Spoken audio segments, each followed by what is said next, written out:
there from the USD side.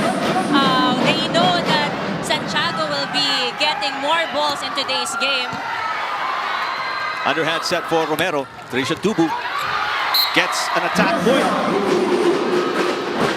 Tubu not putting so much power at that hit. How good is the blocking of USD, Eliza? They're number 6 in the tournament, but right now they're playing like they're top 5. You know what I've learned from the past UAAP games, during this kind of matches, all the stats won't really, how do I say this, serve you the right thing on the floor. You figure out an attacker, a lefty like Santiago, has so much power and creates weird, odd angles.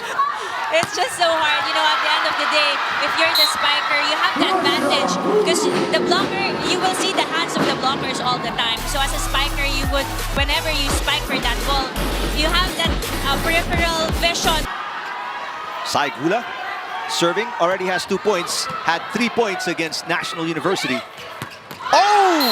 Wow! Trisha Tubu, look out! Look out for that fast ball. It was a faster set for Tubu. 6 already. This is the biggest lead of the Lady Falcons. Carvalho goes to Laura. She's been quiet. Romero to Tubu. Oh! Wow!